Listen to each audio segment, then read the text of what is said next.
bahagia, kamu bahagia. Perkenalkan, nama saya Epriani. Saya sudah menikah dan memiliki 3 orang anak. Hai, apa kabar kalian semua? Berharap tetap dalam keadaan sehat ya. Sudah 1 minggu nih saya baru pulih dari sakit dan hari ini benar-benar excited untuk melakukan video ini. Berharap kalian juga yang mendengar itu boleh semangat ya.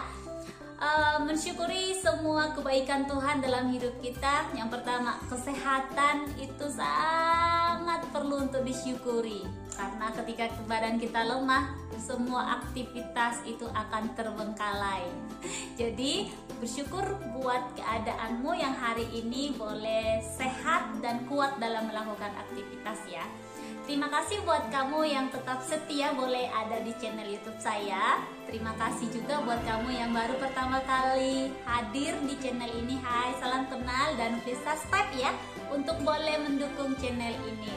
Hari ini, karena baru sembuh dari sakit, dengan semangat saya akan membagikan 1 tips menarik mengenai belanja tanpa nawar tapi hemat. Iya, bagaimana cara kita belanja tanpa nawar tapi hemat? Nah, saya kebetulan tidak pandai menawar. Jadi kalau misalnya harga barang memang segitu, saya tidak pernah menawar mengurangi harga dari yang ditentukan oleh penjual. Beruntung buat kamu yang hari ini punya ilmu menawar. Jadi ada ya uang masuk dari selisih harga yang dijual ya. Itu tidak berlaku bagi saya karena memang saya benar-benar sangat payah dalam hal menawar. Tapi saya punya tips bagi kamu yang mungkin hari ini juga sama dengan saya yang belanja tanpa nawar karena tidak tahu. Iya, yang pertama, bagaimana caranya belanja supaya hemat, yaitu membagi 2 dalam perbelanjaan saya. Jadi saya itu belanjanya dibagi 2. Yang pertama itu belanja bulanan dan yang kedua itu belanja mingguan. Belanja bulanan itu yang berhubungan dengan stok barang, misalnya seperti beras, minyak goreng, lalu kemudian gas, pembersih lantai, shampoo, sabun mandi, odol dan sebagainya. Pokoknya itu adalah sesuatu yang saya belanjakan dan itu bisa di stok untuk 1 bulan seperti itu. Jadi itu adalah barang-barang yang saya kategorikan masuk di dalam belanjaan bulanan saya. Nah, ada banyak hemat yang saya dapat ketika saya melakukan belanja bulanan ini. Kalau dulu saya belanjanya setiap minggu, misalnya ketika Superpel habis saya beli Superpel 1 bungkus, lalu kemudian ketika shampoo saya habis saya beli lagi shampoo 1 botol, lalu kemudian hal itu membuat pengeluaran-pengeluaran tambahan lainnya yang sebenarnya tidak perlu untuk dikeluarkan. Misalnya ketika saya masuk ke minimarket untuk membeli pembersih lantai, lalu kemudian mata ini memandang kanan dan kiri, ketemu dengan beberapa snack jajanan, lalu tergiurlah untuk membelinya. Nah, bayangin kalau misalnya dalam setiap minggu saya membeli peralatan-peralatan seperti itu, misalnya pembersih lantai, shampoo, odol, setiap minggunya saya membeli itu ke minimarket, berapa dana yang harus saya keluarkan untuk hal-hal yang sebenarnya saya tidak perlukan, seperti jajanan kah, mainan-mainan anak kah, seperti itu.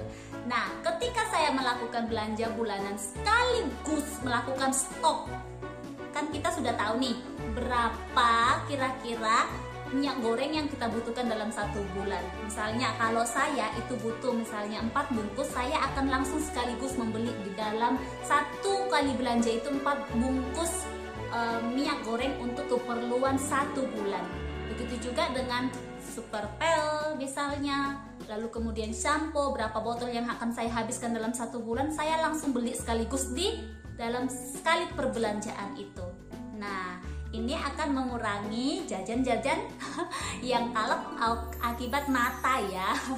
Bukan sesuatu yang diperlukan, bukan sesuatu yang dibutuhkan, tetapi untuk menghindari hal-hal seperti itu, maka sekali aja masuk ke dalam minimarket, langsung borong untuk keperluan 1 bulan. Lalu kemudian tips yang kedua yaitu ialah belanja mingguan. Jadi ketika saya sudah kategorikan belanja bulanan tergolong yang mana saja, maka belanja mingguan itu ada lagi, yaitu keperluan-keperluan sayur mayur dan lauk pauk seperti itu. Jadi saya belanjanya di mingguan, 1 minggu untuk kebutuhan 1 minggu sayur mayur dan lauk pauk. Ya, segala perbumbuan, misalnya entah itu bawang, cabai, tomat, jahe, kunyit dan kawan-kawannya saya akan beli di dalam 1 minggu. Kalau misalnya stok dalam 1 bulan takutnya busuk toh. Jadi belanjanya di 1 minggu. Hal ini banyak menghemat juga, karena kalau misalnya kita belanja harian, misalnya bawang belanjanya harian, oke, kita taruhlah 2.000. Nah, dalam 1 minggu kita habiskan, misalnya kalau per harinya kita beli 2.000, lalu 1 minggunya ada 7 hari, berarti ada 14.000 bawang untuk harga bawang dalam 1 minggu. Nah, kalau kita beli sekaligus, misalnya 1/4 bawang di pasar, itu hanya sekitaran 8.000. Nah, ayo hemat berapa ya dari belanja harian ke belanja mingguan. Jadi saya lebih memilih untuk belanja mingguan. Nah, kalau ketemu di pasar nih, kan saya tadi katakan tidak bisa nawar. Maka di pasar dengan begitu banyak pilihan penjual, ada yang menjual beberapa jenis yang misalnya satu jenis tomat itu dijual dengan 2 varian kualitas yang berbeda. Misalnya tomat yang besar itu 10.000, tomat yang kecil itu 8.000. Maka saya akan beralih ke tomat yang kecil seperti itu. Karena apa? Saya tidak pandai nawar. Jadi saya akan lebih cenderung memilih ke penjual-penjual yang menyediakan stok barang dengan berbagai pilihan jenis barangnya seperti itu. Jadi kalau misalnya selisih hanya karena untuk memilih, saya akan lebih baik memilih dengan selisih harga. Semoga paham maksud saya, oke? Ibu-ibu pastinya paham dong. Iya, itu belanja mingguan. Lalu kemudian tips yang ketiga yaitu meal plan atau merencanakan menu mingguan. Nah, ini juga menjadi salah satu yang bisa menghemat untuk pengeluaran. Jadi ketika sebelum belanja, saya sudah mengatur dulu nih belanja apa-apa saja atau menu-menu apa saja yang akan saya masak di dalam 1 minggu. Lalu kemudian ketika saya sudah mengatur menu, saya akan belanja bergerak dari berdasarkan menu tersebut. Jangan menyimpang. Iya, jadi ketika sudah mengatur menu mingguan, itu akan membuat saya lebih simple, lebih hemat waktu, lebih praktis dalam menyajikan makanan. Karena apa? Karena bebannya itu sudah dipikirkan di dalam 1 hari. Kira-kira saya masak apa ya dalam minggu ini, seperti itu. Jadi ketika itu diatur, bangun pagi langsung deh, tidak bingung-bingung, udah tahu menu apa yang harus diolah untuk hari itu. Nah, itu adalah tips ketiga saya. Yang pertama tadi belanja bulanan, kedua belanja mingguan, ketiga mengatur menu selama 1 minggu. Nah, yang keempat, saya yakin banyak diantara ibu-ibu atau teman-teman yang belum melakukan ini, yaitu masak secara banyak.